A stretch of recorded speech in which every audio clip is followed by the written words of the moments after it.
right, let's start with the authority economic hardship. APC accuses PDP LP of sponsoring protests. Know your anti-people, lack of governance acumen, responsible PDP counters. I have a better policy option than Tinubu's prescription, and that's coming from article with other headlines above the masthead as well. The Daily Sun has this leading story: Forex crisis.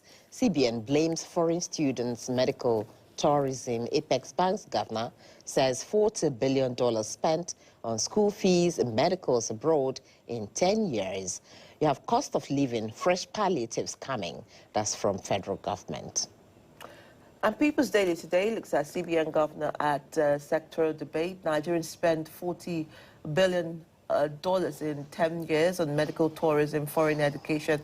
Say speculative demand, inadequate forex supply due to non-remittance of oil earnings. Exchange rate increased, depreciated due to decline in supply of dollars. And the Daily Asset is laden with Nigerians spend $30 billion on foreign education and medicals in 10 years. Amount surpasses total foreign exchange reserves. You have Daily Asset holds 7th annual awards. Okay, that's another one there. Another story is Enugu residents bemoan high cost of drinking water. Well, leadership is still leading with Senate summons economic team over hardship.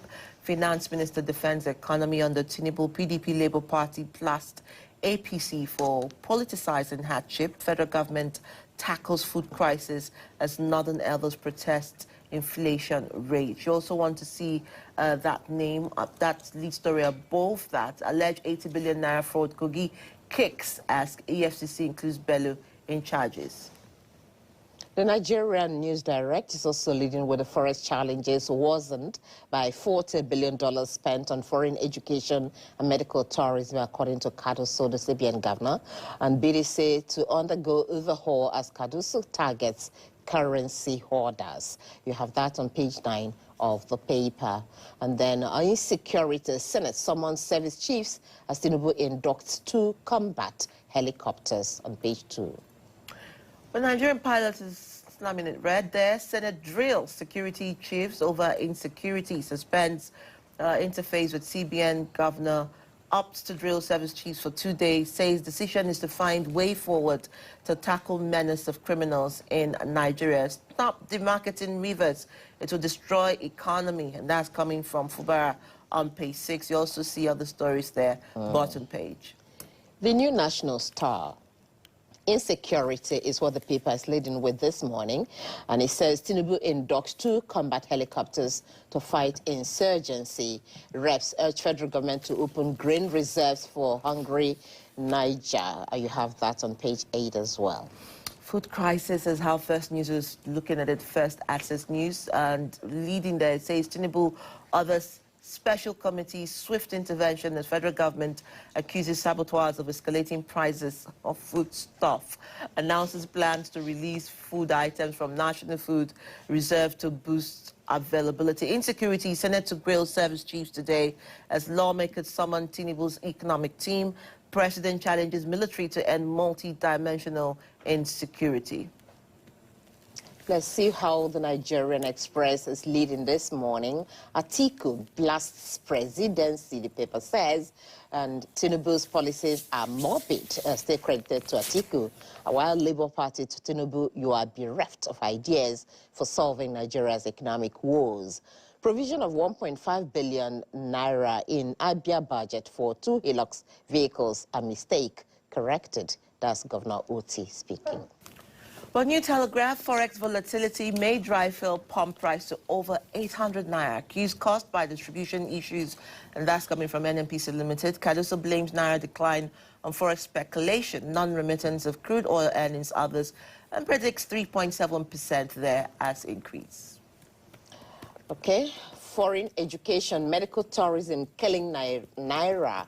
That's Cardoso also speaking on Blueprint newspaper. Says Nigerians spent $40 billion on education, healthcare abroad in 10 years. Economic hardship being addressed, do Bagudu Adedeji tell reps. And then you have sports there. Super Eagles eye Bafana's Cup as Osimhen returns.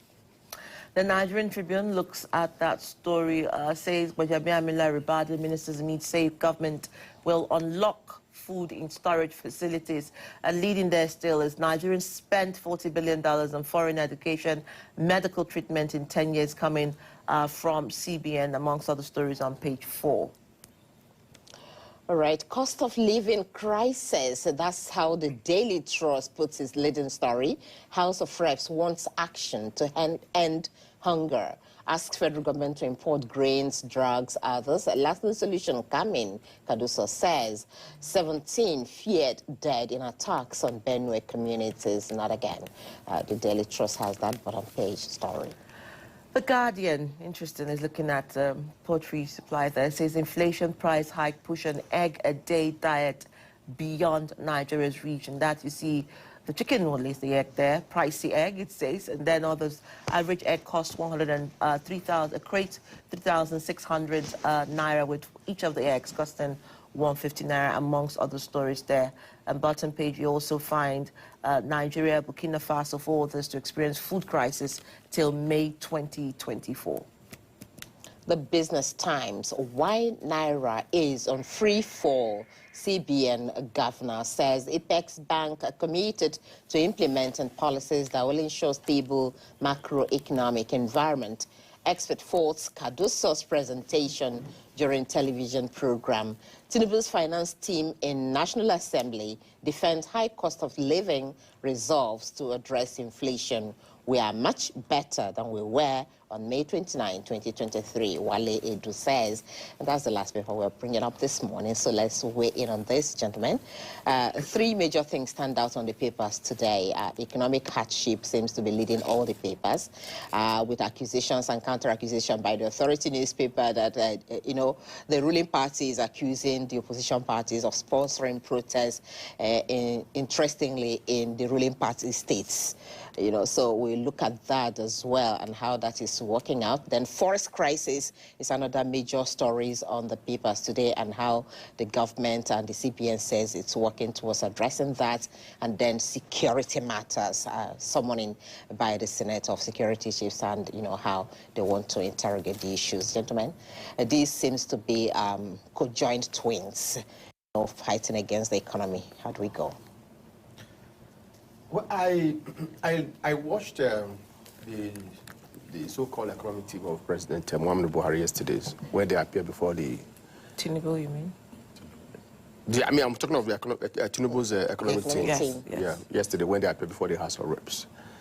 I use the word so-called economic team because they appear not to know what they are doing. Yes, I listened to the CBN governor. His argument were quite convincing about what is responsible for the forest, the crisis we have. Yeah. But then, what is responsible for that? Why are people leaving the country to study abroad? Why are people leaving the country to attend to their medical needs abroad, and thereby putting pressure on foreign forests? It is because of lack of good governance in Nigeria. If we have good hospitals or good medical centers across the country, you might not have the need to travel out of the country to attend to maybe ordinary malaria, headache, fever, and all that. It's because we don't have good hospitals, we don't have good medical centers. We've just been told by the chief medical director of the National Hospital that in the last few months, over 500 medical workers, including doctors and nurses, resign from national hospitals and travel abroad for a better job. So that is a problem. So when you now begin to spend almost about $40 billion for education and medical tourism, that is a problem. What is our reserve? Our reserve is less than $40 billion. But one thing they are also not looking at, maybe because of lack of political will, they could not explain that yesterday at the National Assembly, is the attitudes of our politicians, especially the governors. On a monthly basis, some of these governors collect almost about 800 million naira as security votes. And once they collect this money, what they do, they go to Bureau de Change and begin to look for dollars to convert this naira. It is like that by virtually all the governors across the country. So when you do that, you are putting so much pressure on the foreign, on the forest. And that's why we have, scarcity of forests in the market. Because, like the CBN governor explained yesterday, when there's a huge demand, for forests, and you have a few dollars to compete with naira, then we have a major problem. So apart from also looking at the medical tourism, the education aspect of it, the anti-corruption agencies should go after these governors and politicians who, when they collect federal allocations on a monthly basis, both at the state level, federal level, they go to Bureau de Change to convert this naira to dollars so that they can keep it somewhere, So when you have that kind of situation, you are putting so much pressure on naira. So it's not just about medical tourism or paying for education. There is huge corruption, and we should focus on these governors. They collect money from the local government areas and convert the money to dollars and keep it somewhere. So we're going to have problems. On the issue of food insecurity, I mentioned this thing about 2 weeks ago, that one of the problems we might likely face in the next few weeks is the issue of food insecurity. And we're beginning to seek that now. Because when people are not sure of where they will eat tomorrow or today, they are likely going to, protest. Don't mind the APC who keep on talking about the protest is being sponsored by the opposition party. If I'm well fed, will anybody be able to persuade me to go and riot? Yes, I agree that there is no protest that will take place without somebody, igniting it. Yes, that possibility is there, because for those of us who cover politics, we know how this thing is done.